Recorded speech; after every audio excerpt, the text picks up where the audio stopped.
Dancy remix to page 444.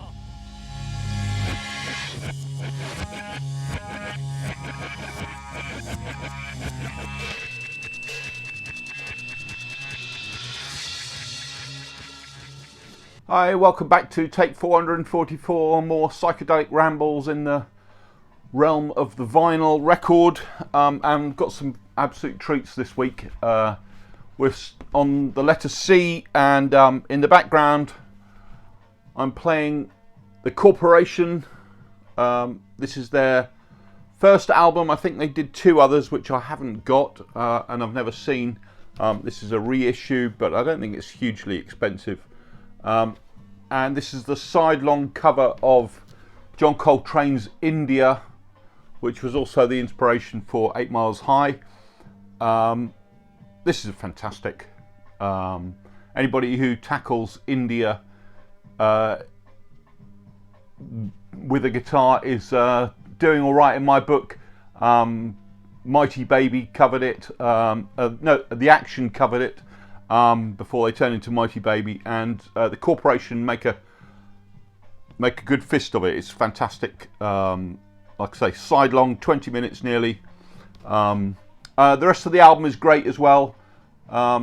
American band, don't know too much about them, but well worth picking up if you can. Favourite of mine, their version of India. Next up I've got Circus Maximus, American band. I think they're from New York, not 100% sure. On Vanguard. This is their first album.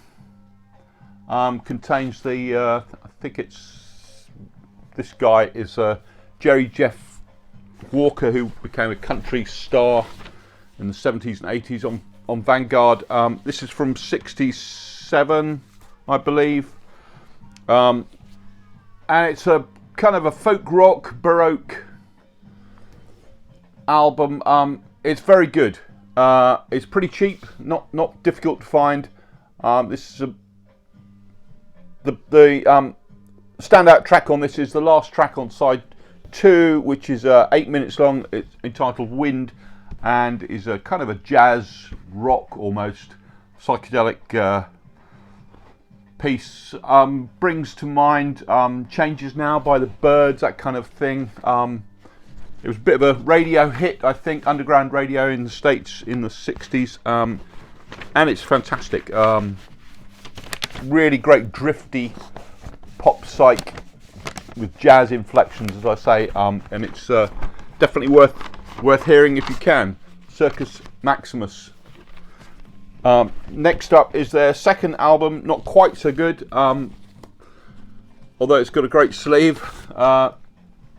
This is called Neverland Revisited. A great back cover, fantastic back cover. This is on. This is a reissue on Comet, although the it's on 180 gram vinyl. It shows the Vanguard label, but it's actually a reissue. Probably not very legitimate. I mean, you could quite easily pass it off for an original there and the thick sleeve, but it does say made in Italy at the bottom. It's great stuff.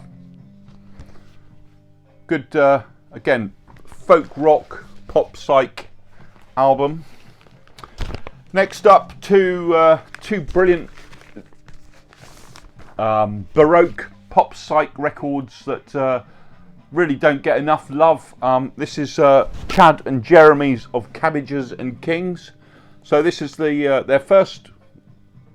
Well, they released some earlier albums in the kind of 64, 65, 66, which were hits in the States more than the UK. They were a kind of a beat duo, rather like Peter and Gordon, that kind of thing. But in 67 they released this. So it's Jeremy Clyde and Chad Stewart, and this is fantastic stuff. It's not difficult to find these. Like I say, baroque pop on Columbia. really should be much better known. They're really good. Very psychedelic. Fantastic arrangements. Gary Usher produced it, and you can't get much better than Gary Usher producing an album around 67, 68. So that was released in 67. In 68 they released this, which is to my mind a bit of a masterpiece. Doesn't get a huge amount of love, but I think it's one of the best albums of the 60s. Fantastic songwriting, very, very trippy, great lyrics.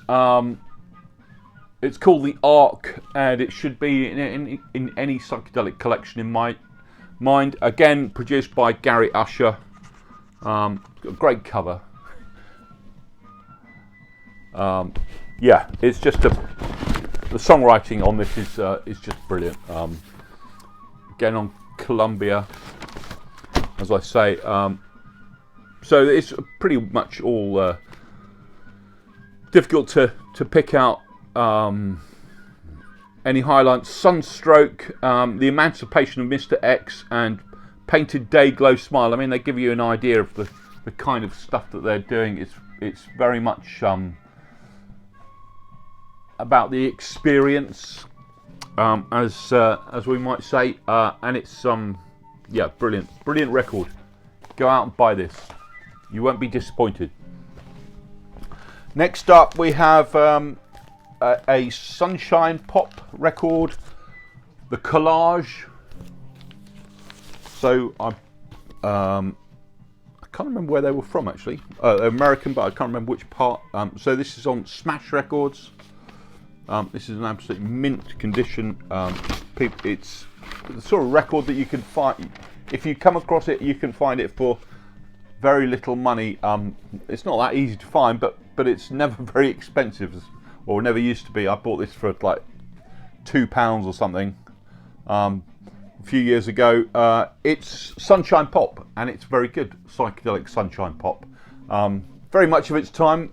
Just getting a glimpse of the people on the back and the front cover.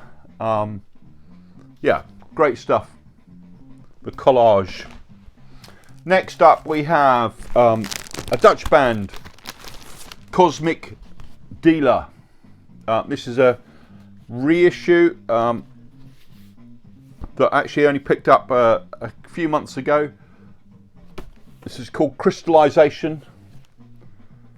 So they were around the same time as Group 1850. That's the inside cover. So it's a compilation of their two albums from 1970 and 1973, I think it was, as the last track, but 1970 and 1971 most of the tracks from, and it's very good. It's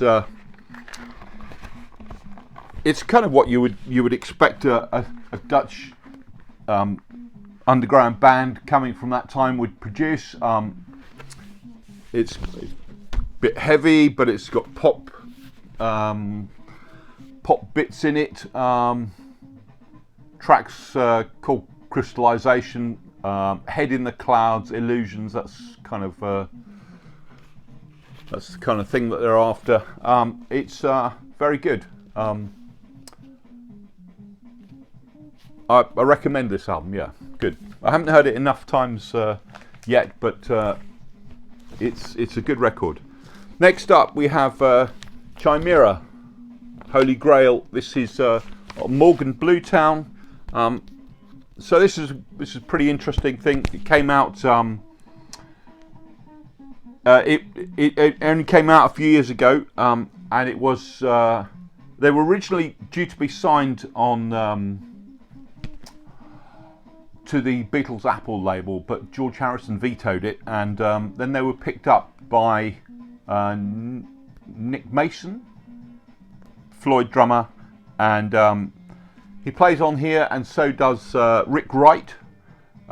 It's a duo, a female duo, and it's yeah, it's pretty interesting stuff. It's good songwriting, definitely of its time, but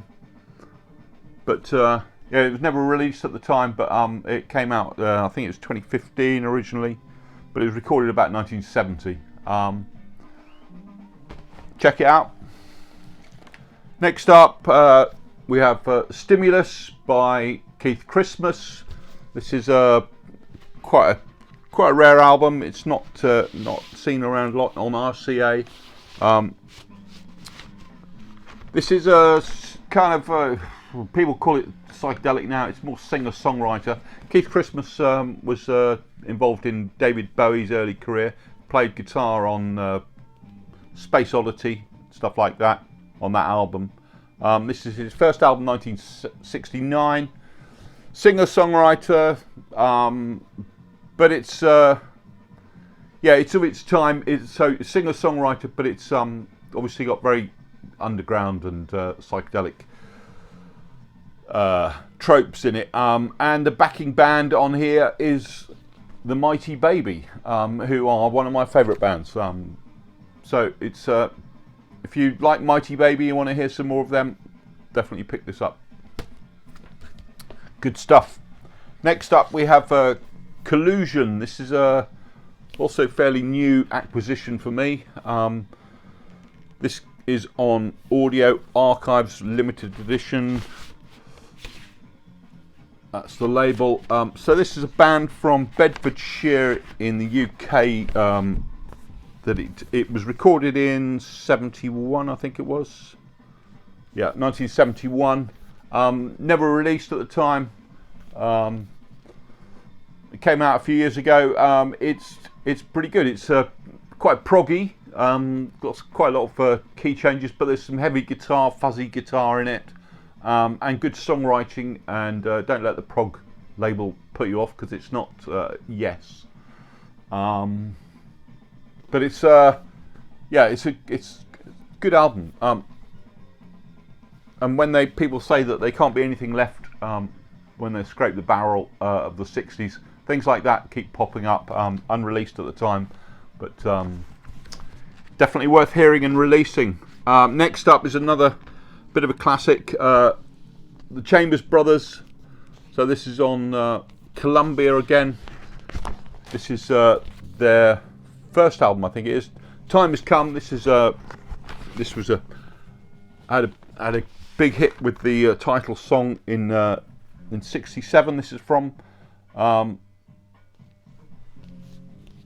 if you're fed up with the white boy rock and fey acid folk, get some of this funk into your soul. This is great stuff. Like I say, 1967. So it's a black group with a white drummer. Brian Keeney is the drummer.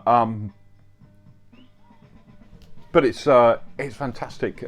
They do some covers on here. People Get Ready, the Curtis Mayfield, and In the Midnight Hour they do a version of. But it's great. It's very funky. It's rocky. It's psychedelic, and it was a big hit in '67. Check it out. It's pretty well known in the States, not so well known in the UK. And last up is one of the great albums in the psychedelic canon, which is The Common People, of the people, by the people, and for the people. So first of all, it's got a fantastic cover, but the music on here is Baroque pop masterpieces. This is a reissue on Fallout, which is not a very legitimate label, and I really should pick up an original copy if I could find one. I've never seen one, but yeah, the first 2 or 3 tracks on here are absolutely fantastic. It's weird. It's ethereal, drifty pop psych. They had slated David Axelrod to produce this, but he didn't. Although there is a rumour that he did, but he actually didn't. He kind of set it all up, and then his wife had a car crash and he couldn't do it.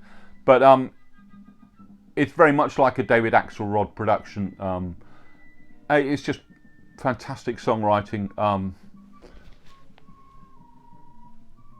You should really all have this in your collection. If you don't know it, check it out online and go and spend some pennies on this, because it's a brilliant record.